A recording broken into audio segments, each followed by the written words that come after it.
Hey everyone, it's Jonathan and welcome back to Every Version Ever. Today is part 2 in our look at the classic 90s Disney Channel show, Adventures in Wonderland. Last time we did a deep dive into all the characters in the show, and this time Jenna chose a bunch of episodes for us to focus on, starting with the very first episode in 1992, and picking a few from each year of the show all the way up until the last episode in 1995.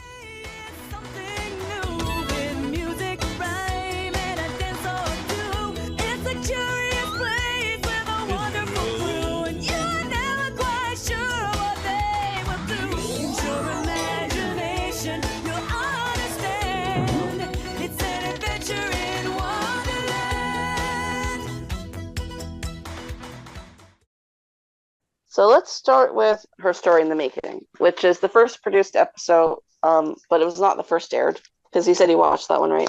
Yeah, I watched both of the ones that were the quote-unquote first episodes, just because at first I watched the Her Story in the Making, and I was like, oh, this isn't really any sort of an origin story. Maybe the other one's an origin story. So I watched that, I was like, I guess they're just jumping right into things. There's no her first day in Wonderland or whatever. It just, she has Wonderland to go to. Whatever, it's fine. It's kind of the same thing as like Alice's Wonderland Bakery, and I guess you Yeah, see this in a lot of kids' show where they never address like how she came there yeah, or how like things started. Though you could argue in other shows you don't really need to see like characters meet to know that they're friends, but in this kind of show, it's like it would be nice to know hmm, how she came about this. In particular, I would have loved, an origin episode because that'd be like even more Alice Wonderland to me. yeah. But as far as I know, they never ever did it. I did hear of because at first when I got into this show, 2011-ish, looking on the internet, there wasn't really a lot of information on the surface level of the internet. You'd have to like dig a little deeper, which I ended up doing later. Like, but just to give you a sample of like what I mean by there wasn't really that much information or even accurate information was because, like, for instance, it used to be when you look up Adventures in Wonderland, it would say it premiered in 1991. It did not premiere in 1991, it premiered in 1992. But Hmm. for some reason, someone came up with the date 1991, and that's where what everybody else started running with. Yeah. It wasn't until later where I found multiple articles, including the Disney Channel magazine, stating a 1992 premiere date, and like editing things like IMDb and Wikipedia that changed. Um, Hmm. though I remember it was weird because you would think the Wikipedia page for the show would be like barren, not maybe not barren, but like not actively looked at. But someone changed it back to 1991 after I changed it to 1992, and it's just like, what? Like you're paying attention to this and you're like involved enough to change it back to 1991, even though you don't have any proof that it's 1991. We had to include a source. Yeah. Um, but it was weird because they didn't have any source at all for 1991. Uh-huh. But anyway, so only a few of the episodes were on YouTube, and apparently there was a time period where somebody else created an episode list, but it was full of just completely made up episodes that don't exist. I think that was debunked because the episode list was found on Disney Channel's own archived webpage of episodes, which I also think is really interesting because their episode list actually is in production order, not in airing order, and they had that online. But anyway, so it's a lot of this information you had to dig a little deeper. Anyway, so my point. There was this one person who insisted that there was an origin episode or some kind of origin story because they remember Alice finding the mirror or something. It was like one person, maybe someone else agreed with them, but it was never substantiated, and I've never found anything like that. I would think that there would be information somewhere if there was. Yeah, I mean, like technically, we do know of quote unquote bonus content that is not available or, like extras. Okay, we know that Adventures in Wonderland went on a library tour at some point with the actual cast members going around. They would actually do kind of like a live episode where the Queen of Hearts discovers how wonderful libraries are and opens her own when she realizes that she can tax people, like fine people for returning their books late, which is kind of incongruent with the first episode of the show where she's shown to have library books Yeah. and knows what they are. But, it was a cute idea. That was never filmed. or at least that we know of. Maybe they might have filmed a promo for Disney Channel, but I've never seen anything come out of it. Then we know that they were on the inauguration celebration, which is missing. So basically, to celebrate the inauguration of the president at the time, I don't remember who it was, Clinton. Clinton, Um, probably. yeah, and it was for children. It was a children's inauguration celebration, and the Muppets were on it as well. And actually, a picture of it hit the front page news the next day with Kermit on Clinton's shoulder. I think it was Clinton. Watch it not be Clinton, and I'm just embarrassed. But anyway, I'm not into politics. And John Hoffman as the Hatter is like right behind him, barely visible. So they were a part of that. That was televised, but though I've heard of recordings, it's never shown up. I think some Muppet collectors supposedly might have copies. I kind of have tried to curiously look into it, but a lot of people asking about seeing it, and other people being like, oh, well, someone has it. And that's just kind of throw your hands up, like, what can you Hmm. do? And it's like, okay, not very useful information. Maybe I should look back into that and see if I could actually find someone who says they have it. But at the time, all I could see was like, well, I heard someone has it. Hmm. Apparently, there's kind of a Muppet lost media community, which makes sense.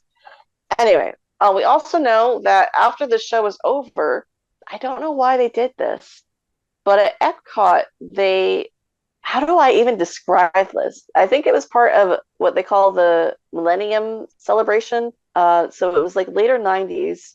This is a very strange concept. Okay, do you remember DVDs sometimes had like a choose your own adventure kind of like featurette? Maybe nothing specifically, but I think I vaguely remember the concept. So it was kind of like that, but Adventures in Wonderland themed and in person at Epcot. You'd be in front of a screen. There'd be like a video clips, and then you would choose an answer, and then something would happen, like a clip would play in accordance to the answer you chose. So there was that, and any footage of this at all was hard to find. I eventually finally found a piece of it, and I could confirm it was a thing. But weirdly, when you ask the actors, they don't remember it happening.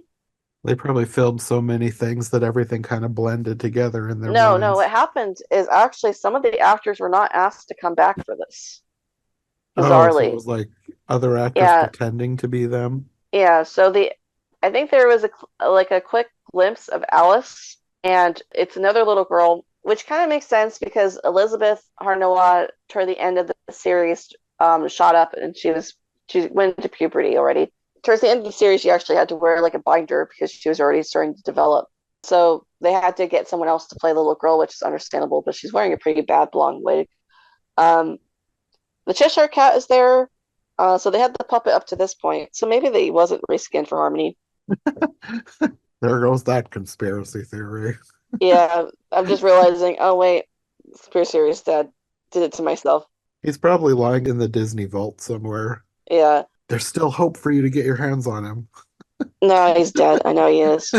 I can't have any hope. He's dead. Anyway, and then there was a glimpse of the Tweedles, and they are different actors completely. They are not Harry or Robert. Hmm. But anyway, they were supposed to be seen with the Hatter and Hare as well. But the one in particular I remember, I don't remember if there was a glimpse of this in the video clip I did manage to find. And now I don't even remember what her name was. Tammy. I remember her first name. Someone named Tammy did interviews with some of the cast afterwards. I think she had her own podcast website, whatever, blog. Um, and she remembers this interaction with it where you were supposed to guess the Queen of Hearts like favorite movie. The answer would be The Little Mermaid, and I actually really remember that. But the thing is, I never went to Epcot. I didn't go to Florida until I was an adult. So I'm like, I wonder if parts of this was aired, but it wasn't in the show. So it's very odd. You Yeah. have all these kind of like little things. We also know that they filmed special clips to air kind of as promos. Like in the bloopers, you see Armelia do like messing up a promo for the show that I've never been able to find. Hmm. In the advertisement for the Tweedles, who are like advertising their show in like a rap. it's kind of weird. I don't remember it. It seemed like it was for the public TV run of it. I don't know. There's all these like little bits and pieces that were missing, probably, and none of it's very clear. I also don't know most of the broadcast dates. I tried to look those up, and that was almost impossible. I've only been able to find a few broadcast dates I noticed when I went to the wiki page, there's just a few that say a date and the rest say TBA. to be announced. That's weird. That yeah, I Uh, know. I thought that was like, why did they say TBA? Why not go with something else? But oh unknown. well, whatever. Yeah, I the dates that are known are probably from me because at some point I tried to buy every Disney Channel magazine from that time period. And unfortunately, they did not announce every episode when they were going to air it. They announced a few of the special ones. So that's how I know some of the dates. I didn't put them on Wikipedia, though. I put them on IMDb. Maybe someone later edited the Wikipedia page to include those dates. Could be. Um, yeah, I never bought all the magazines. Maybe I should get back on that. But like, I own I'm like, I think I might own the largest collection of Disney Channel magazines right now. Um, anyway, where was I going with this? Oh, right. So tangent. Someone remembers an origin episode or story. I've never been able to find any proof of that, but it's not outside the realm of possibility. I also know that they filmed a pilot that was unaired, according to the actors. Oh, I wonder if maybe that was. I did see a mention about an unaired pilot. I wonder if that was an origin story. Maybe. Though it's kind of weird that they chose not to. Well, then again, it's like, okay, her story in the making is already pretty rough, in my opinion. Yeah, The characterizations, they're not bad, but they're not there either. It feels awkward, right? yeah. So I'm like, if they did a pilot, it must have been pretty rough. So that might be why they did it like this. I actually, though that said, her story in the making, I actually think is a great script. I wish that they had waited until later, until the characterizations were a bit better to have done this episode script. Hmm. Other than that, I actually think it's a really well written script. The only thing is it's just rough with the cast. When you're watching it, it feels like a dress rehearsal or something. Yeah, I could see that. Because there were a few Yeah, moments where while I was watching it, I felt like the deliveries were not realistic. And I was like, they weren't oh no, is this great. how the whole thing is going to be? But then the after the next couple of episodes, it was way better. Yeah, I was actually surprised that this was not the pilot because I know initially I thought this was the pilot, but then the cast said it wasn't, and I was like, oh, like okay, if you say so. It feels like a pilot. Yeah, I wouldn't have been thinking of it like that when I watched it, but thinking back just specific little scenes where like the line deliveries, there was things that Alice said that it was very obvious that it was a kid acting, not Yeah, realistic enough. yeah. I think at one point she just goes, "Oh," like Yeah, stuff like that. But after that, the next few episodes, it was gone. So they they yeah, they got into their roles well quickly. yeah. Anything else you want to say about that specific episode? Well, didn't really talk about the music yet, and this could be for Oh any of yeah. the episodes.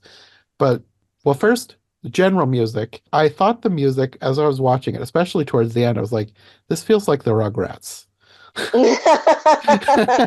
And then I Yeah, looked up who did it. Same composer, Mark it's the same Mothersbaugh. composer. Yeah, Yeah, I forget when was the Rugrats made? Was it before? I guess it was before around the this. same time. I don't know the exact date. I can look it up, but I know it had to have been early 90s because I remember watching, that probably could have been how I remember watching this too, because I would watch Rugrats when I visited my grandparents who did have cable. So maybe that's how I watched some of this. 1991, just a little bit earlier than this. Yeah, Yeah, it's kind of funny that like I feel like Rugrats was like peak '90s sound to me, like peak '90s music, and kind of. yeah, Just there's some instrument in there that he must have liked. There's some electronic instrument that just it's so synthesizer, I instantly think. recognizable, but I don't know what it Yeah, is. It's some kind of a synthesizer, I'm sure. yeah. So I think that's you call it like the incidental music, Yeah, um, yeah. and it's Rugrats. It's sound, To be honest, I kind of block it out by now. I don't really notice. Oh, every time I heard that one instrument, it reminded me of the Rugrats, so I was very aware of it. Yeah, I imagine. What did you think about the songs? Well, the main theme song I loved. Like, Oh, good. as soon as it started playing, I was like, I both don't remember this and I do remember this. It was like I'm remembering something that I forgot eons ago. Yes, I think the theme song itself feels very nostalgic. Yeah, Yeah. So I kind of get that. It like brings you a sense of nostalgia, even if you hadn't seen the show before. yeah. I'm hoping that I can get away with putting it at the beginning of the podcast episode and not Oh, have you'll it be fine. dinged for Disney has copyright. never removed anything Adventures in Wonderland on YouTube, strangely, even though Okay. they put it on Disney Plus. Yeah, I loved the theme song. So I was like, oh, I really hope I can use this in the podcast. Oh yeah, the cast also loved the theme song too. They thought the cast and crew they thought it was very impressive. Yeah, And personally, so like the music throughout the show, some of them are duds or just kind of like eh, yeah, but some of them are really, really good. And I'll yes. actually like sometimes find myself singing little bits of them just out loud in real life in public sometimes, and it's just like, darn it, just no one's gonna know what I'm singing about. No, there was some that were pretty catchy. Like you Yeah, said, some were it was a bit of a mixed bag. Some were kind of duds, especially some of the earlier ones. But the more I yeah, watched, the more I noticed we're like, this is legitimately catchy. yeah. Her star in the making. I'm trying to think, what were the songs in that one? I don't remember, but there was the hip hop, whatever the Tweedles were doing. Yeah, That I wasn't really impressed with. let's see. My notes are, I said the caterpillar story sucks, and I wrote the songs are barely okay. But in regards to like later, I think Dinner Fit for a Queen. One of the reasons why that's my favorite episode, I think, is because all the songs I think are solid in that one. So you get a wide range. Uh-huh. Which, to be fair, is that happens a lot with kid shows that have a lot of episodes and you have to have a lot of songs. They can't all be Yeah, winners. yeah, and you're all like you're filming it all together too. It's like Yeah. that's it though. I liked these songs more than the songs in Alice's Wonderland Bakery, except for the recurring songs in Alice's Wonderland Bakery. I thought all the other songs were pretty bad and really, really forgettable. It's only been like 2 or 3 weeks since we recorded that episode. I am struggling to think of any music from Alice's Wonderland Bakery. It's already fled my brain. I I still have Let's Bake and Food for Thought in my mind. Sometimes I will randomly sing those, and I think I've been permanently altered to not forget those. But it's but again, like the recurring songs, I think are the only good songs in that show. Whereas this one, I feel like it has a lot more good songs, but it's a lot more range where you might have just kind of eh. Hmm. But I still think the eh songs are above on Alice's Wonderland Bakery's eh songs. So there's that. Yeah, yeah. But I might be biased, so that's me. Well, probably. But also I feel like I don't know, the weird synthesizery bits, like not that it was in every song, but I feel like that helps this stand out because Alice's Wonderland Bakery, they're more like poppy kids music, whereas this just Yeah, like, I mean, yes, it's kids music, but like it has that 90s flair that just, I don't know, maybe it's because of our age, but it feels like it's more memorable that way. I don't know. I think I think for us, this show is going to be different for us because we grew up in this time period Yeah. where even like because the show is so 90s, and it has so many 90s like hallmarks. Hmm. Like for me, for instance, if I watched a show like with this kind of with the incidental music, and like the colors and everything, and I had never seen it before as a kid, it'd feel like childhood to me Hmm. because of the similarities to things I had watched. Whereas if a kid like nowadays watched this, or a person who didn't grow up with the 90s, I don't know if they'd have like the same feeling. Probably not. Yeah, I really like this show, obviously, but I don't know if I would like it as much if I wasn't a 90s baby. You probably would have to be a certain type of person because, like, for me, I grew up watching a lot of old stuff. Like, this, for some people, this would be something really old and ancient, like me watching something Yeah, from the 60s or 70s. But I liked watching old stuff. So, somebody who is born in the last couple of decades probably would get that kind of enjoyment out of a show like this. Yeah, that's true. I will say also, I think this show is seeing a little bit more appreciation again, whereas before I think people were like, "Oh, this is so 90s," and then they just forget about it. Hmm. I feel like the 90s are kind of coming back as an aesthetic. Like more and more people are watching stuff from the 90s That's true. just because they like that idea of watching something old, I guess. I don't know. The 90s are the new 80s. Kind of, Um, yeah. I've noticed stuff like from the early 2000s coming around and people talking like it's nostalgic throwback, and I'm like, what? No, not yet. yeah, well, I expect things for the 2000s to come back, so I haven't been like too surprised at people being nostalgic, talking about them with their kids in 2000s. Uh-huh. Um, I'm gonna like throw up when they start talking about the 2010s though. So I'm like, no, that's what I graduated 2011. No, you're gonna make me feel old. Oh, one more thing. Another character that we haven't mentioned yet, Dinah. I just like Dinah. Oh yeah, I love the cat. She's a really pretty cat. she's very pretty. She does not look like she wants to be there though.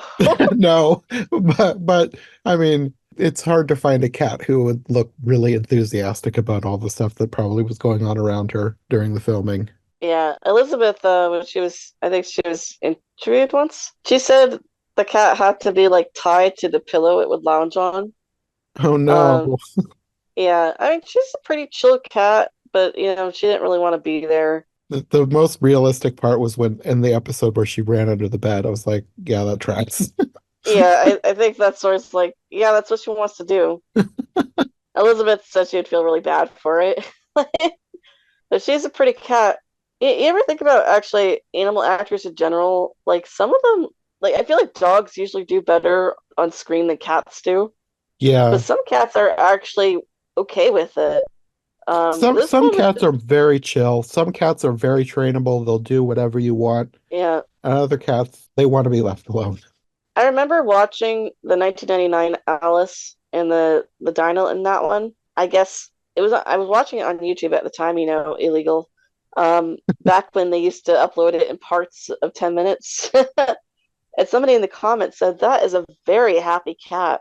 And I hadn't noticed because I wasn't really that into, I hadn't had a cat as a kid. Hmm. I looked at it and it's like, oh, yeah, that does seem to be like a happy cat. And I don't know, now I like always notice cats in movies and I'm like, I wonder if it's happy. Like, that's it though. I think the Dinah one in this, part of what's going on here is that so they would do a bunch of these intros and outros in a whole batch, That makes like in sense. a day. Yeah. Yeah. And which makes filming sense. But from a cat's perspective, oh God, is that long? Yeah. You know, so I think the cat just would get tired and tired of just want to go home, Hmm. which kind of aligns with I had a friend who's visually impaired and she has a guide dog and she was in a show as an extra and they wanted her to have the dog with her. And initially the dog was really, really, curious and happy to be there. Uh, at some point, she disrupted the shot because she wanted to interact with a child actress. um, but anyway, eventually, I finally watched the show, like the episode when it comes out, and watched the clip that the dog's in.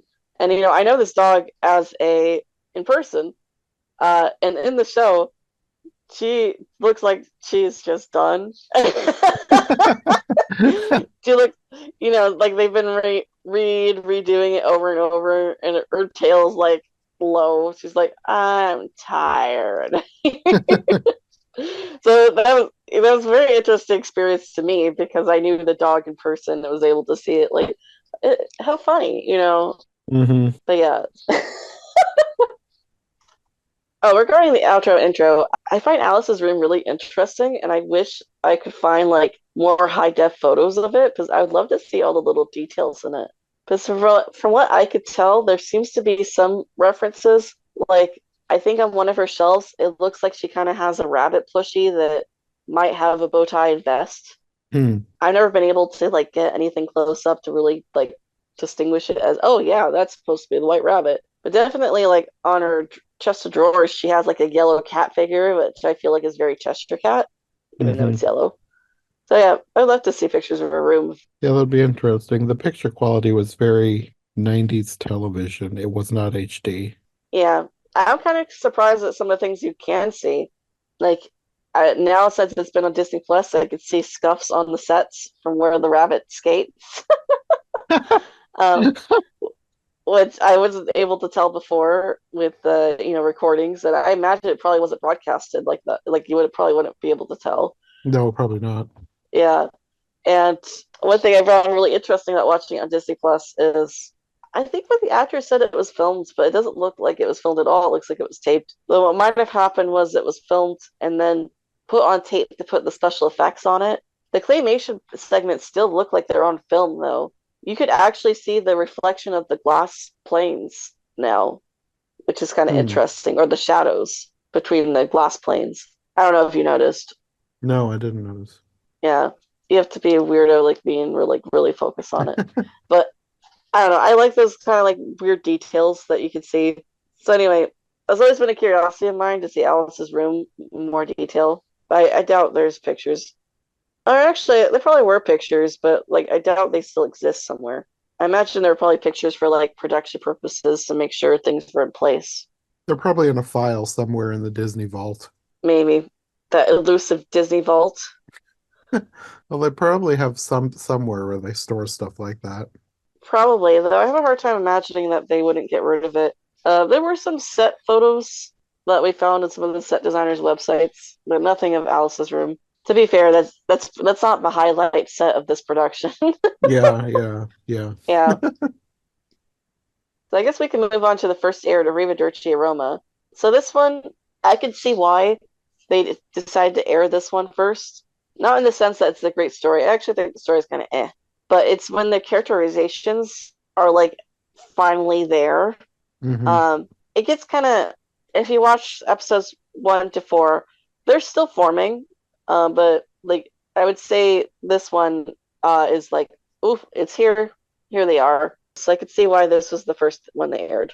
So my quotes, I'm not my quotes, my notes are Hatter and Hare are hilarious in this one. I also think the songs are pretty good in this one. I have a fun antidote. So the part where they put on the nose pins because Alice smells like too strongly a perfume.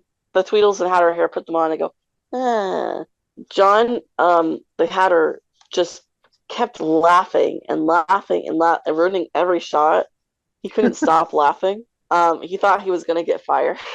I think it's because so the shot where he kept messing up would be when the Hare would say something to him, and I guess he just kept laughing at how Reese sounded with the nose pin on.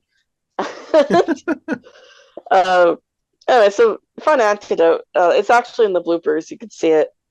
Another note I have is so there's this scene where the Hatter is talking to the cat at the mailbox, and he like, oh, mail delivery is so slow, even though they have like almost instant mail.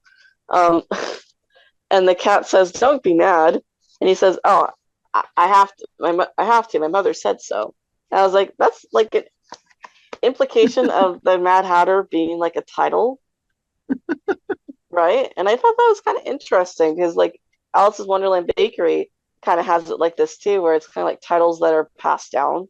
It seems like, Mm. um, and it's like I guess that you could kind of see it in here too. It's like, Queen of Hearts, obviously, but he's like, oh, I have to be a Mad Hatter. It's in the family. And I wrote, um, it's a stupid plot. Well, yeah.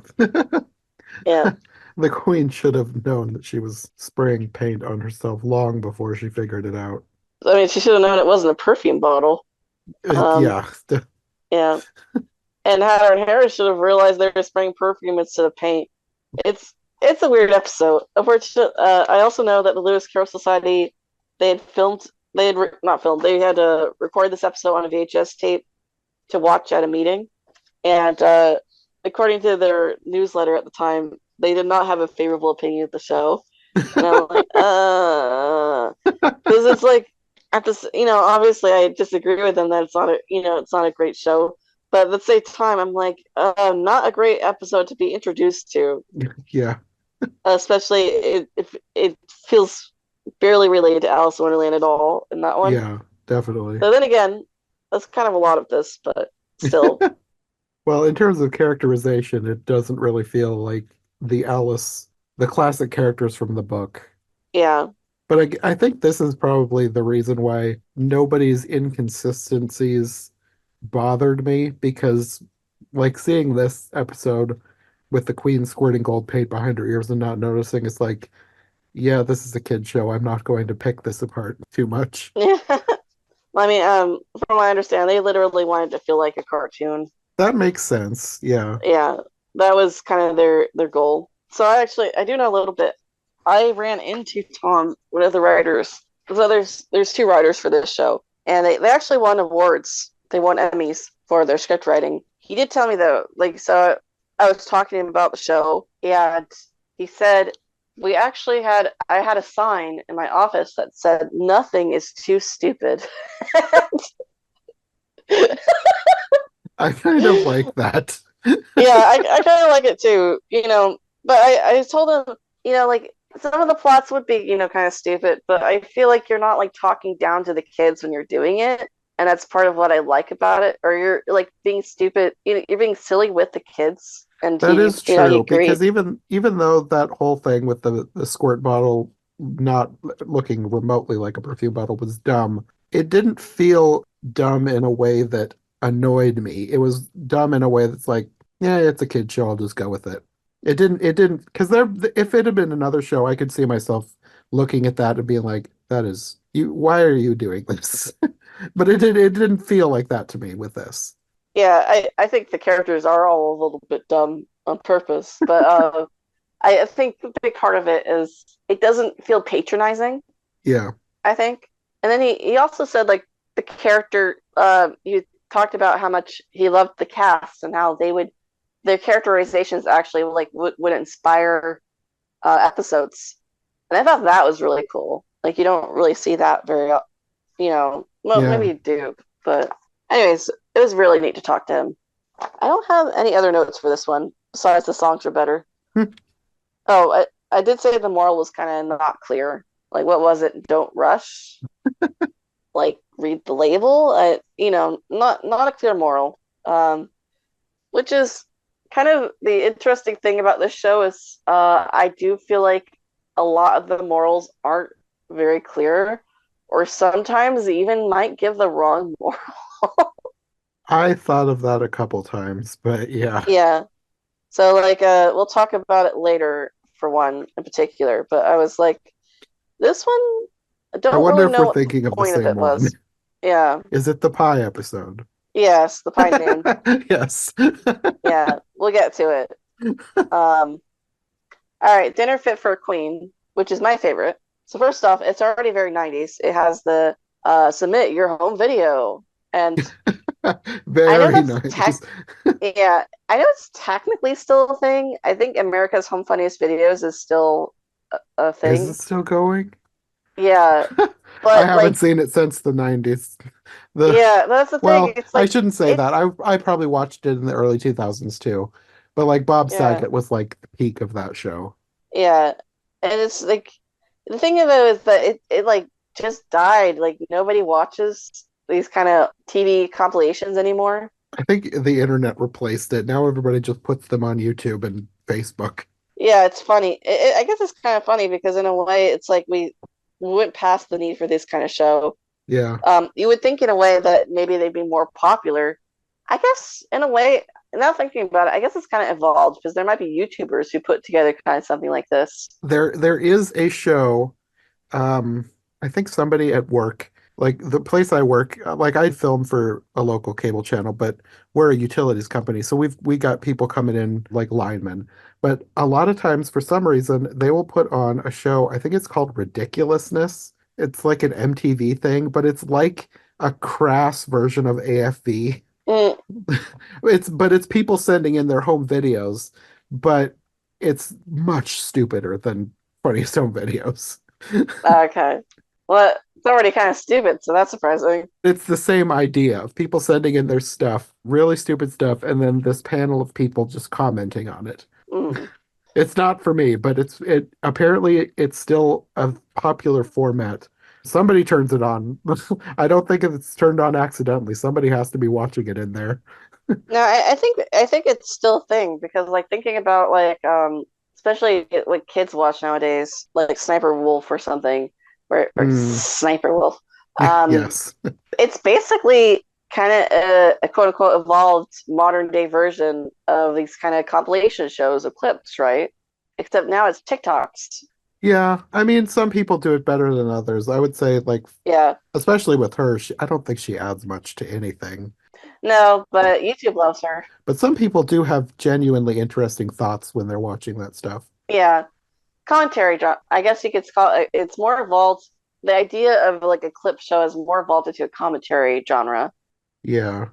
Some people comment more than others. Yes. Um, but yeah, but it's funny because I think America's Funniest Videos is still a thing. Should look it up. As I haven't Yeah, seen it in years. yeah. But anyway, so I don't know. For some reason, like it's very nostalgic for me because I remember watching that as a kid and being like, "Oh, I wish I could record something so funny and submit it." Um, It's in its 34th season right now. oh my gosh, who's still watching it? I somebody has to. If they Yeah, keep redoing it, somebody has to. I wonder who's hosting. but in a way, I think it's kind of interesting that they even set this up. Because I have always, as a kid, I did wonder like how would I feel if I was like one of the people being embarrassed in the clip and like somebody sent it in without like asking me if I was okay I with would it. hate that. Yeah. I think I Um, even had that kind of a thought when I was a kid. yeah, but I would hate it if at the same time like I kind of like wanted it. I wanted something to happen where I was involved, but not where I was the embarrassed one. Yeah. I don't know, weird, complex feelings. It's funny, but basically, this is what happens in the episode where the Tweedles submit a clip that somehow, some way, they did not notice that the Red Queen was the Queen of Hearts is in the background, and even That though, was the dumbest part of that episode when they said they didn't yeah, notice her, but like the camera was they following literally her. follow her. They literally follow her like into the garden area. They're like, I didn't notice." But I think that was the inconsistency between like the filming of it and the script. Either that or they just said that so they wouldn't get in trouble. Yeah, that's possible. So I wrote, I think all the songs are really good. Big Time Bunny, Queen of Etiquette, Mumbo Jumbo Gumbo, and Nobody Likes to Laugh at Like the Queen. I actually sometimes sing Mumbo Jumbo Gumbo, It which, is pretty good wordplay. yeah, which is probably very confusing to people who might overhear me. Like, who ha Mumbo Jumbo Gumbo? In case you're wondering, Alfonso Ribeiro is the current host of AFE. No idea who that is. He played Carlton on The Fresh Prince of Bel-Air. Oh, okay. It's been a while since I've seen Fresh Prince of Bel-Air. I barely watched any of it, but I know who Carlton is. Yeah. So okay, I wrote so part of why I really like this episode is because I feel like it has some really great scenes between the characters. So you have the scenes with the Tweedles and the cat when they're like testing the camera. And I love the Hatter hair gumbo scene where it's like, oh, we got nothing on the Queen's menu. Then my absolute favorite scene, the whole dinner scene's great, but the part where the Hatter goes, how many legs does a cockroach have? And the Queen's like, what? I was like 6, I think. And the hare smashes the cockroach on Hatter's plate. And he goes, great hare, now I'll never know. And then when the hare is distracted, he switches the plates. I love it so much. I think it might be my favorite scene in the whole show, just because it's so ridiculous. And I feel like everybody hits their line just right. And then the whole thing with the gum, which I think is actually kind of clever, like they're serving gumbo and the Hatter Hare put gumballs in it. which And they don't even eat. They act like it's an ingredient, but you have to take it out. looks like people forgot to use their gumball plates. It's ridiculously hilarious, and I love it all. I will say though, the moral is a little bit confused in this episode. So, like, okay, you would think that it would end. The moral would be don't care about what others think about you, or like just live your life, maybe, or maybe even like consider what you're doing if you're like recording Uh-huh. someone and submitting it. Yeah. None of that happens. Um, if anyone for some reason is watching this or needs a refresher or something, the tweet will submit a video of the queen accidentally. They don't realize she's in it. They think they're submitting a video of the rabbit, really. She gets embarrassed. She wants to submit a video to Wonderland's or royalties regal videos, whatever, about like how regal and beautiful, so she wants to make a dinner party. It goes obviously wrong because they're all nuts. Then at the end, like it was a disaster. And a rabbit happens to mention that they doubled the jackpot prize for Wonderland Silliest Home videos. And she's Crippled. like, or tripled, sorry. It's, yeah. And she's like, oh, we'll submit it there. And, it's kind of like, what? I guess the moral ends up being have a sense of humor about when things go wrong, which isn't a bad moral, but it's done in a very odd way. The moral seemed more close to being have a sense of humor as long as somebody's paying you enough to be embarrassed. Yeah, which is, to be honest, is in line with the Queen's characterization in this. Yeah, yeah, But it's very odd. yeah. I think it probably would have been better if, like, the absurdity just caused her to laugh at the end. Yes, that would have been a clearer moral. Yeah, and then just be like, you know what, like, it's not going to work out, but I ended up having fun or something. Yeah. And she realized to stop caring about what people think about her. But again, to be fair, it's in character for the queen to care about prize money. I guess they thought that'd be funnier. I don't know. It's my favorite episode. It's not without flaws. Then we can move on to the next one, which was I Am the Walrus, which is the racism episode. So I just want to start with I always enjoy looking at racism episodes in children's shows because I always sounds very odd out of context. But the reason why part of why I like children's entertainment is because I'm interested in how they handle and teach these concepts to children. Uh-huh. And sometimes it is not done well. And sometimes I think it's very clever. This is an instance where I think they handle it very cleverly. Because obviously from the start, they wanted this to be a diverse Wonderland. I actually think it could have been more diverse because it's just black and white people. At some point, Hispanic culture is mentioned in another episode, but I don't think they don't ever bring someone on who's Hispanic, for instance. Mm-hmm. I would say that is a little bit of a failing of a show that it's just black and white. But that said, I actually recently looked back at some of the media I grew up with and was like, wait a second, this isn't very diverse. Like all the characters are white or something. So at the time, I think this was actually pretty a decent step to representation. So I appreciate from the very beginning that they didn't just want white characters, but they still wanted to talk about racism and exclusionism, discrimination. So they decided to include this walrus character as like an outlying character that they can discriminate against. That also sounds bad out of context.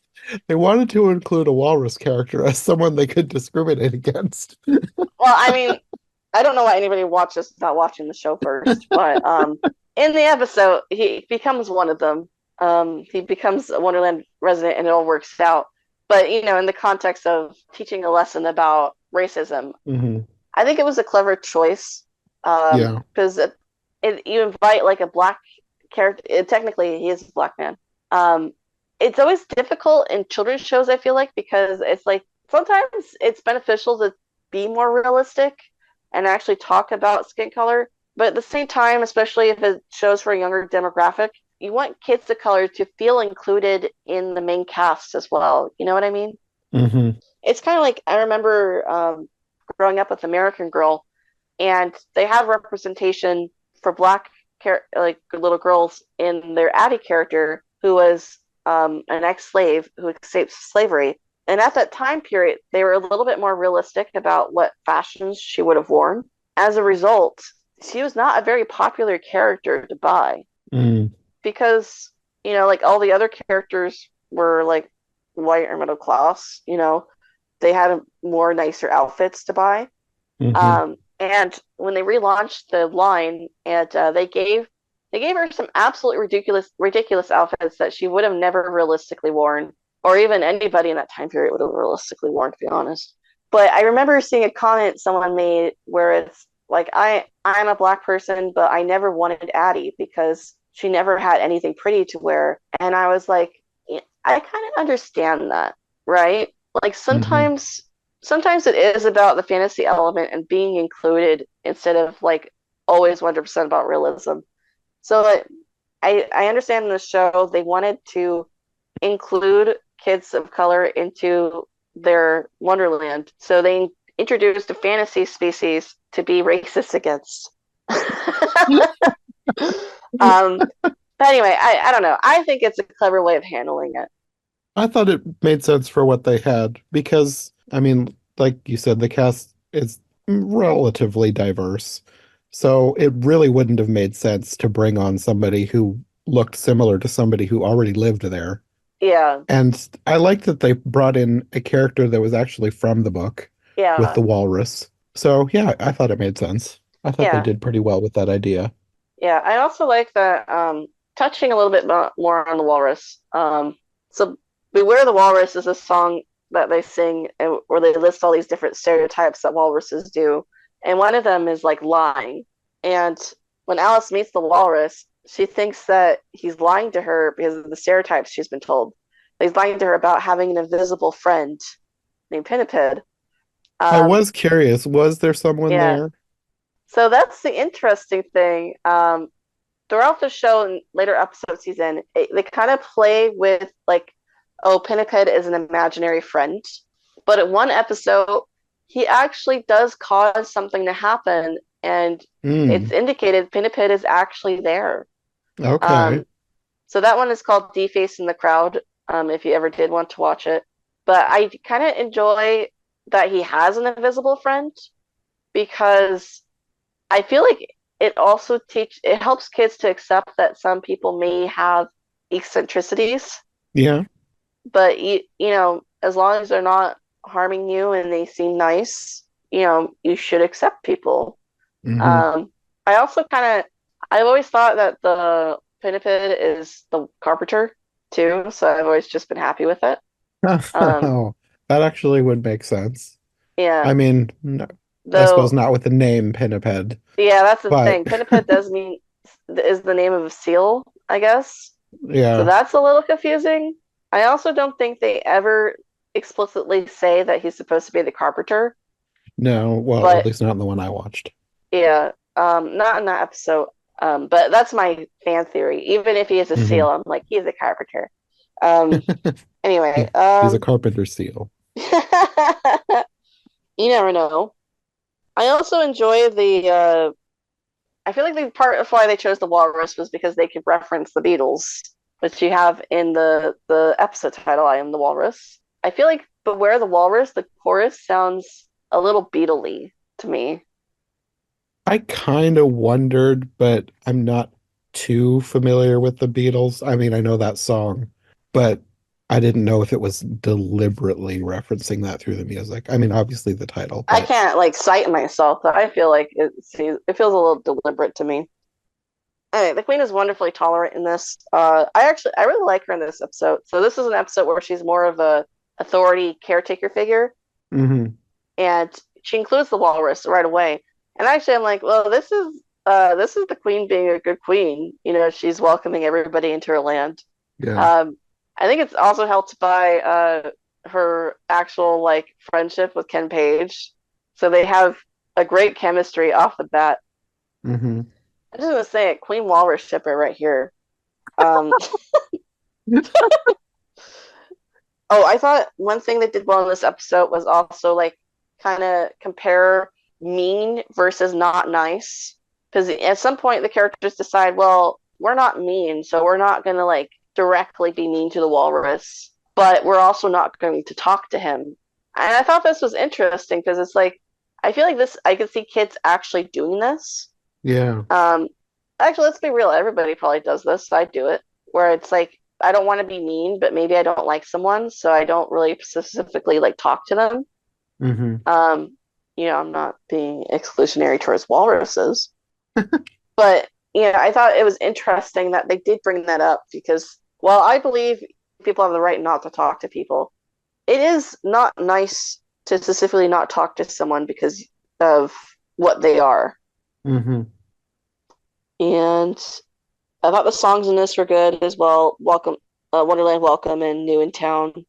Oh, I thought the part I did right. I thought the part where they're having the party that says walruses and their friends only, and the rabbit like tiptoes past like the barricade, and the queen's like, "Rabbit, you step one toe past." It's like, and you'll be one sorry bunny. And he slowly he like retracts it out. It's I don't know, just funny, and that's all I wrote. And then I think the next one is Pie Noon. Actually, this one I did not write anything for because I kind of forgot about it. Um, My thought is I was doing two different things and I started playing it and I was doing something else and then I started hearing something. I was like, is that Willie Nelson?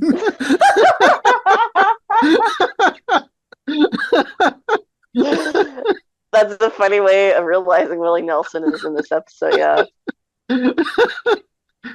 So this is the bullying episode, and yeah, they have Willie Nelson and Gilbert Gottfried in it. Such Um, random guest stars for something like this. yeah, I think this is my favorite celebrity episode. They have a couple. Gilbert Gottfried, I kind of understand because he kind of has a persona, like his voice, his persona sounds like a mean villain person or something, But I don't get why they brought on Willie Nelson. I could not figure it out. He Yeah. by the end I was like, did they bring him on just so they could shove a pie in his face? It's like this is so random. So for a little bit of context, this episode is inspired by the movie High Noon. Well, I figured Um, that based on the title, yeah, but I'm not familiar enough with the movie to know I have what not watched the exactly. movie. He's credited as a troubadour, so I don't know if there is a troubadour in that movie that maybe they're referencing to. Um, Oh, it could be. yeah, and they wanted a celebrity. I don't know why he's there, but it is pretty funny. Um, especially the scenes where he acts like he's a narrator and he's probably invisible, right? But sometimes he'll go through a scene and the characters are like, who is he? Who is this? Like, they react to him being there, and Hmm. but he doesn't react back. And I just find that really entertaining. And at the end, they're just like, okay, has he been following us around all day? And they shove a pie in his face. And I think that's very entertaining. I also really like Gilbert Gottfried in this. He looks like he's having fun Hmm. because it's so stupid and ridiculous. I And he's mean, just, that's kind of the perfect thing for Gilbert Gottfried. yeah, he seems like he's really good at his I'm a Bully song. He looks like he's having a great time. It's just like, this is so stupid. Yes. Like, I mean, if you're gonna I'm a bully. do a character like this who's going to sing something so blatantly on the nose, you have to get the right person, and Gilbert Godfrey is the perfect person for something like this. Yeah, I love how he is in this episode. Just over the top, and you have to get the right actor for this kind of role. And I Uh-huh. think, yeah, he's the right one. Also, he looks pretty styling in the black cowboy outfit. And I love the part where he pulls out progressively bigger combs for no reason. It's it's ridiculous. And I remember the songs being pretty good in general as well. But on to like the actual meat of the episode. So obviously this is the bullying episode, which is something a lot of kids face in real life. A lot of even adults face it. And you know, it's always a struggle because if you're a non-confrontational person, you just want it to stop, but you don't know how. Hmm. Um, And I feel like it's way harder for kids because they absolutely have no coping skills at all. So this Hmm. episode kind of goes through like different methods to use. So the first one is the hair gets is his friends are going to support him, but then they chicken out because he says he could pie them all, like which is kind of ridiculous. It doesn't make sense, but still, I actually am okay with what happens when they chicken out because I feel like that probably happens a lot to kids in person, Yeah. which is sad, but it is kind of a truth that people do chicken out of helping with bullying. Then the next method is Harry doesn't think of this himself. He's actually trying to leave. He passes by the house and the Queen and the Rabbit, talk to him.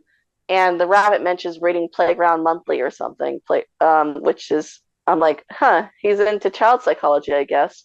And that the right thing to do is to tell an authority figure, and that the Queen would be the authority figure. And then she ends up chickening out too because she doesn't want to be, or not dismissing him at least, because she doesn't want to have hair around her all the time. And this is the part where I'm like, well, the moral of this episode kind of falls flat on its face because are you essentially telling kids here that adults won't be interested in helping you? Mm. Like, I kind of get it at the time that they want it so he confronts his bully, but at the Hmm. same time, I am a little bit concerned because this would be the right answer to dealing with a bully in real life would be telling an adult. Yeah. Um, and they don't handle it well. Well, I guess playing devil's advocate, sometimes that's going to happen in real life too, sadly. Yeah, I guess that's a good point. I guess I'm a little bit afraid of like giving kids the impression off the bat that they're not Yeah, going to yeah. help. No, I know what you mean. Yeah, Yeah. I think probably what I think would have been better would be if one of his friends or maybe the cat or something had said, "Why don't you tell like the queen or something?" And he goes, "I can't snitch." Because that's also something kids do in real life. They're like, "I can't Hmm. tell an adult because then everybody will know I'm a snitch and they'll be bad." Uh, Hmm. and I think that would have been interesting. And then at the end, the queen could be like, "I wish you had told me." But you do have a point. That also happens in real life. Some adults do dismiss bullying, which is heartbreaking, but it's true. Hmm. But I am a little concerned about going off the bat, like, hey, adult might not stand up for you, and it's. Yeah. I don't think we should like tell kids that might happen. But yeah, I do see why they wanted Harry to confront the bully because that is kind of what people end up having to do is confront their bullies. Hmm. Anyway, so it's a bit of a confused moral. I will say everybody, all his friends do end up helping him at the end. That's the part where I was thinking the moral was a bit confused because it seemed like they were leading up to, and like they were leading up to him like taking the high road and not returning in kind the bullying that he was receiving. But then they not necessarily walk that back by having his friends come in and attack the bully instead. But it seemed like a bit of a mixed message. Like, yes, you don't want to bully or bully back, but also it's okay if somebody does it for you. Yeah, it is a mixed message. I will agree with that.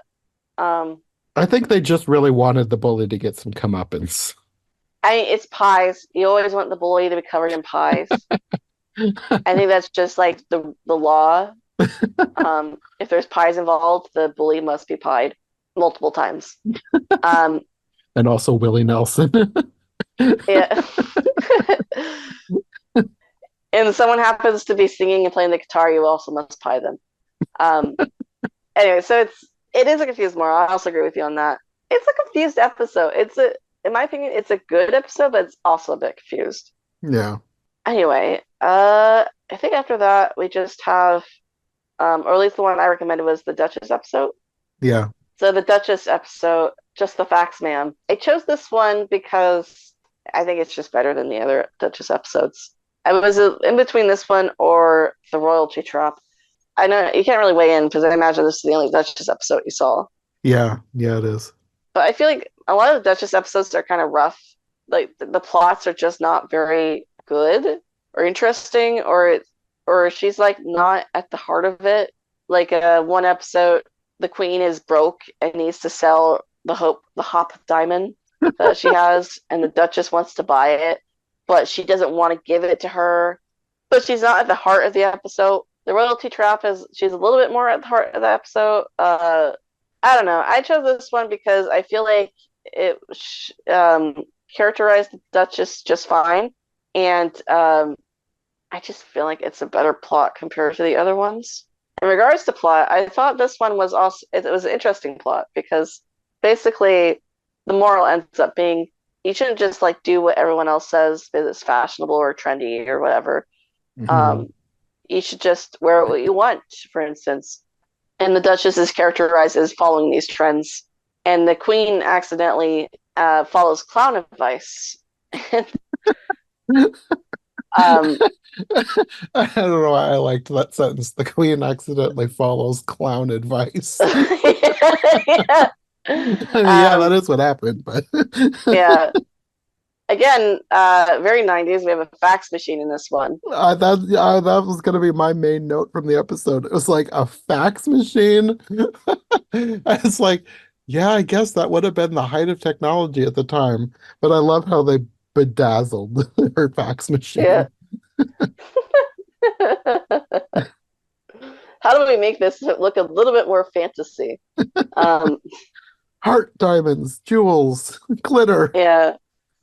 I really like the song they sing at the end about there's no style like your own style. I also thought it was kind of interesting that the rabbit was able to help the queen turn around while she was wearing a clown outfit. And then even the Dutch is like, yeah, it's just like, I agree. It's silly. you know? So I think that leads us to the last episode of Wonderland Howl Oline, which we could also kind of tangentially talk about the last episode. The other last episode that we Yeah, didn't watch. yeah, that we can't watch. Yes. So let's talk about the Halloween episode. So this one and let's just say it, White Rabbits Can't Jump, which is the one was supposed to be the 100th episode and the last one. For some reason, though, like even though Wonderland Halloween was not meant to be the last one, they made books for this one and White Rabbits Can't Jump. I don't know why. And it looks like Wonderland Halloween also had kind of more of a budget or effort into it. We have some special sets that aren't used again. Hmm. What are your thoughts on a Wonderland Halloween? Well, I was thinking that that one was supposed to be like the series finale, and that was why they had a little bit more, I don't know, production value put into it, and had the caterpillar moving out beyond where he usually is. I mean, they sometimes have the caterpillar move out. I'm pretty sure White Rabbits Can't Jump was meant to be the last one, but I'm not 100% sure on that. They're both definitely the last two. Hmm. So I guess it was, either way, it was like part of their final move. It's hard to say because we can't see one of these episodes, Yeah. but they were meant to air around the same time, I think. Well, Wonderland Halloween obviously would have been around Halloween. It's kind of weird. They actually have two Halloween episodes, but the other one isn't distinctly Halloween, whereas this one is. Anyway, to be honest, I don't really care for the Halloween episode. Ironically, it's the one episode that I can remember very distinctly watching as a kid. I remember the Tweedle song, like the Swamp Stomp, like actually watching that. Hmm. But I can't really say I care for anything in this episode. Do you have any thoughts? Nothing really sticks out to me, although it was the very last one I watched and I was very tired, so I don't know. I feel kind of bad because obviously they put a lot of work into this one, but I don't know. I didn't feel it. I guess seeing Phantom of the Opera, like the Hatter as the Phantom of the Opera, was kind of funny. I do like Phantom of the Opera, but I didn't. I never felt that one. Should we just talk about White Rabbits Can't Jump? yeah. Okay. So if anyone listening to this doesn't not know, White Rabbits Can't Jump was meant to be the 100th episode of Adventures in Wonderland, but it never came out because O.J. Simpson guest stars in it, and he ended up doing a thing, and Doing a thing. something happened. I don't know how much in detail we want to get. I think everybody knows he was on trial for murder, so Yeah, I think But just mentioning that O.J. Simpson was going to be the big guest star is probably enough to get people to know, like, yeah, that's why they wouldn't air that one. yeah, it's interesting that that they did this because I think in interviews they also thought it felt like it was the biggest guest star they ever got was O.J. Simpson. Oof, that's a bit sad. Yeah, oof. Yeah, and for me it'd be Gilbert Gottfried, but I guess he wasn't as well known at that time as O.J. Simpson would have been. It's weird that they would consider O.J. Simpson to be a huge guest, and maybe it's because I was so young when this would have aired, but like I have never known O.J. Simpson other than the guy who killed somebody.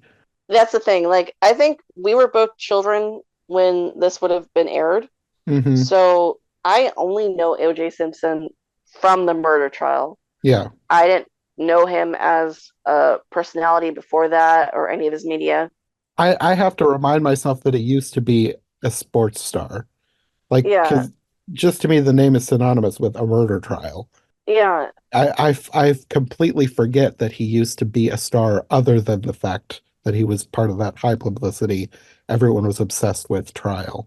yeah. I mean, well, he was also like a personality. Like people liked him.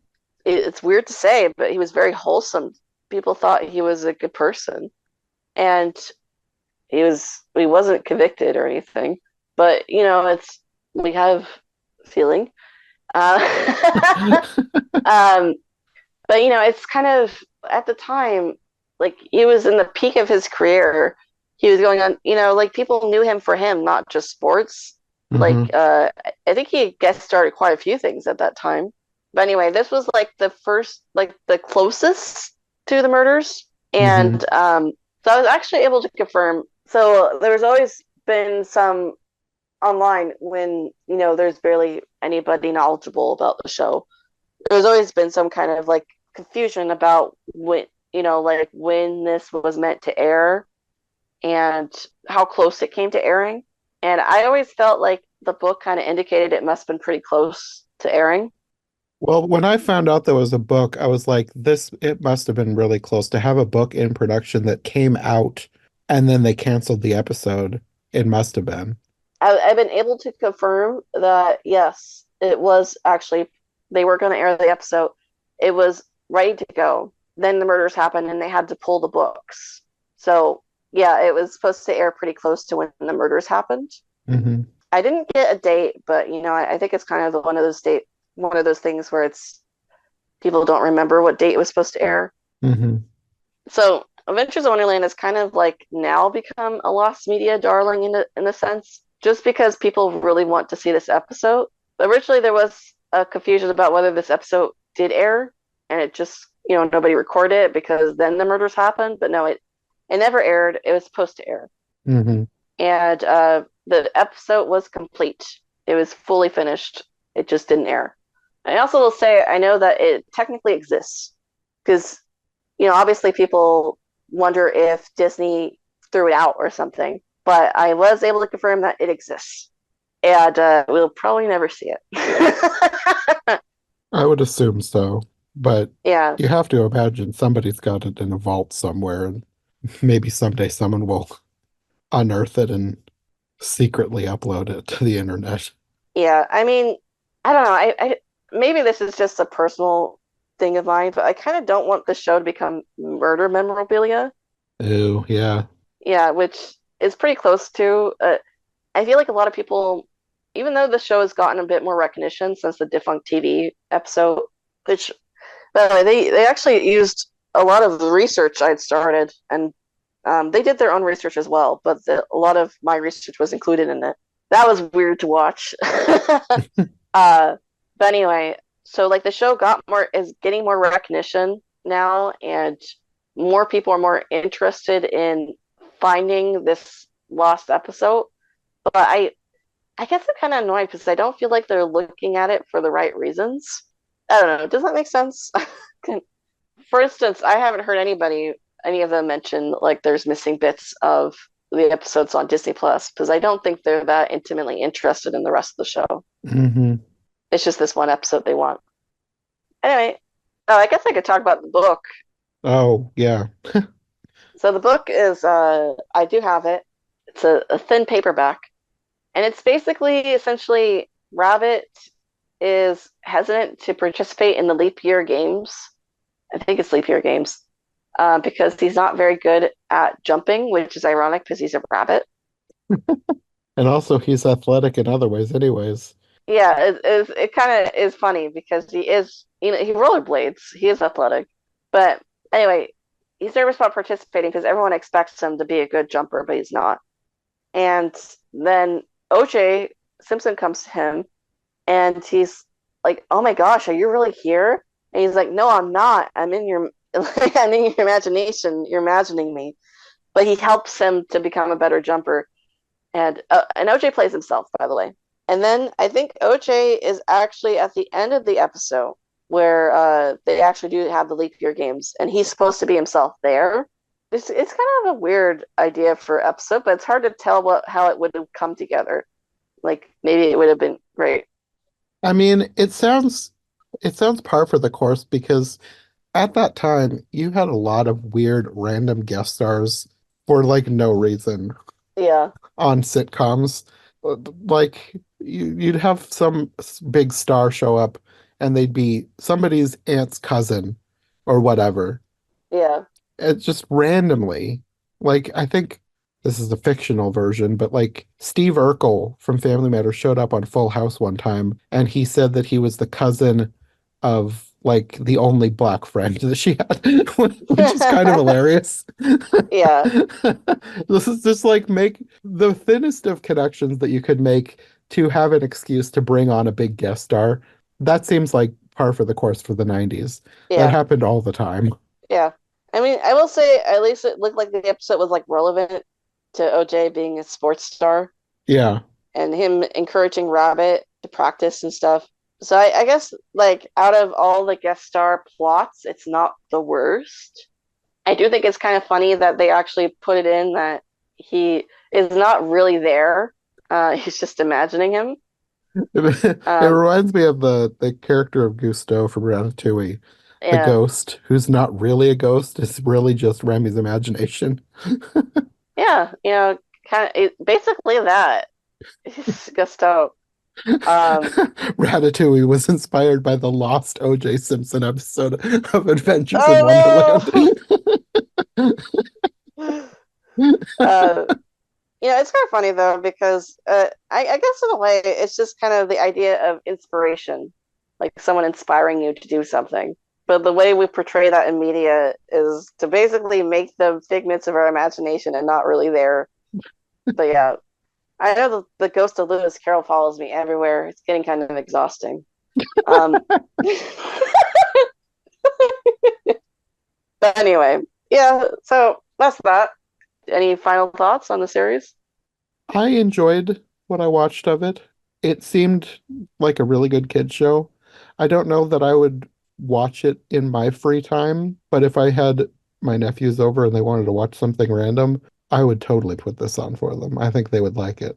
Oh, I like to hear that because I think this is still like a good kids show. I think kids It would still is. enjoy it. Yeah. Yeah. Yeah, It they was might be fun. confused at some of the '90s technical, like specific stuff. Probably. Like, A fax yeah, machine. like what's a fax Not that machine? those are completely gone. I mean, I still occasionally use one at work, but they're not really a thing these days. I had to use one for my college application, I think. And that was, I remember even at that time, I was like, oh my God, they're so outdated. I Like, yeah. because of my job, I put funeral announcements on TV. So I get faxes from one of the funeral homes, and one of my bosses is annoyed because she's like, they should be emailing you those. Why are they still faxing? Why are they still faxing? I don't know. I have no Yeah. idea. But yeah, it's so, I mean, there are some like things that they're probably gonna be like, what the heck is that? But I think this could still appeal to kids.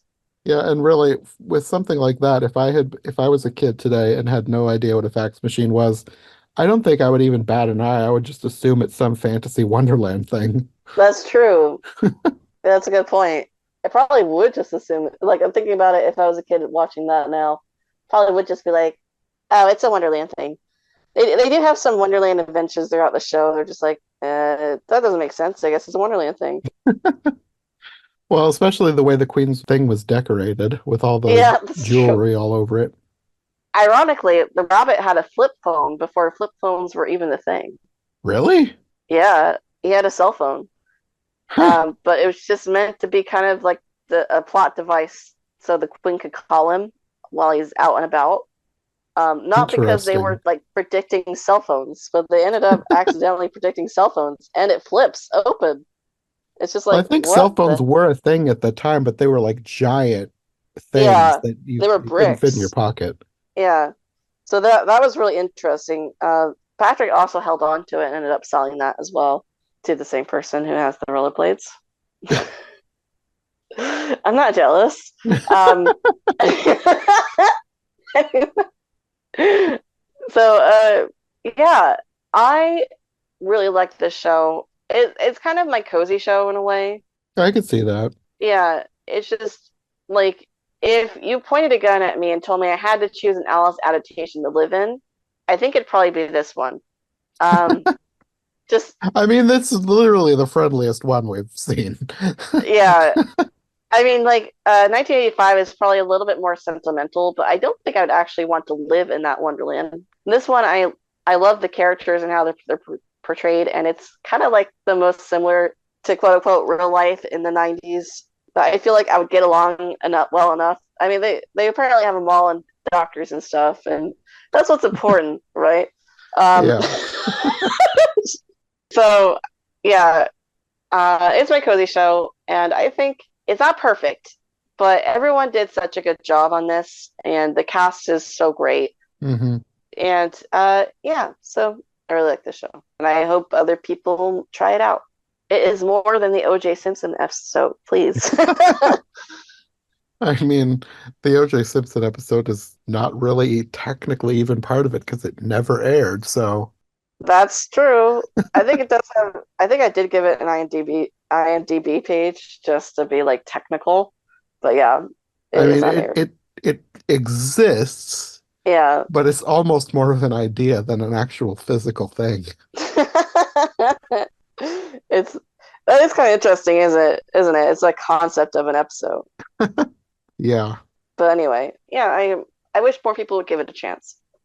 I think people are. I think like I keep see I once in a while just see people reference it on the internet. So, Really? Well, that's news to me. I mean, it could be because I've It's probably because of defunct TV oh, or true that defunct too. land. Yeah.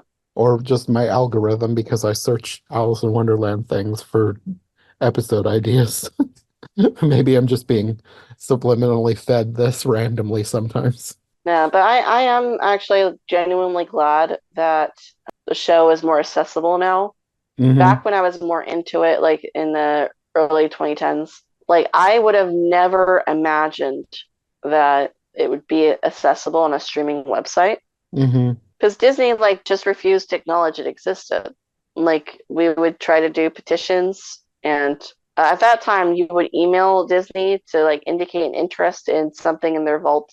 Like you basically just be like, "Hey, you have this in your vault. If you're ever interested, I'd buy a DVD of it." And that's the most you could really do. hmm And just, oh God, trying to like contact people who had episodes of this on VHS tape was a nightmare mm. because collectors are nightmares in general. So yeah, I'm really glad that at some point I was just like, I'm never going to see these episodes ever. So to have that be the opposite come true is insane to me. hmm And I actually genuinely think the defunct TV video helped. I'm sure it did. It helped. It showed that there was interest in the show. Like even Tom mentioned it to me when I was talking to him. And I was having this moment where I was just like, oh my gosh, like some by the way, I am like technically credited in that video. It was a project I did with somebody else called T for 10 where I did like a bunch of newspaper archive research, trying to find anything for this show, and hmm talking to people involved. So it's like nuts to me because I ended up stepping away from that, and it's nuts to me that ended up being a part of a video that ended up like being big enough to reach Disney and be like, oh, let's put it up online. Why not? Hmm. Nuts. And also, best case scenario, they haven't removed anything from YouTube. Yeah, Because I was thinking, like, oh my gosh, maybe the bloopers actually will get removed now. But no, they're still up. that's good. Yeah. Well, I suppose that's probably good a place as any to stop since we've been talking for 3 hours. I'm sorry. Maybe I should have not chosen so many episodes, but there you No, go. that's fine. I mean, I needed a good flavor of the show anyway, since Yeah. I didn't remember much of it. So Mm. it was good to watch a lot. And I think I watched more than you even suggested. So Well, thank you for asking me to talk about it. I'm always happy to talk about yeah, I mean, you're not many other people are going to know as much as you about the random Alices that we're interested in. it. Yeah. Well, until the next time, do you want to let people know where they can find you if they want more from you? I'm Phantomwise on YouTube, and I'm also under Love Gift of a Fairy Tale on YouTube as well. Okay. Well, we will see you next time. Bye bye. Thanks for listening to Every Version Ever. If you enjoyed this episode, make sure to subscribe and follow my co-hosts as well. My link tree and all of our links will be in the description below. If you want more of my content, all my podcasts are available on YouTube as well as most podcast platforms. If you enjoyed this show, check out one of the other podcasts or check out my Patreon for bonus and extended episodes you won't find anywhere else. We'll be back soon with another brand new episode, so thanks for listening and we'll see you next time. Come along and pass through the looking glass into Wonderland.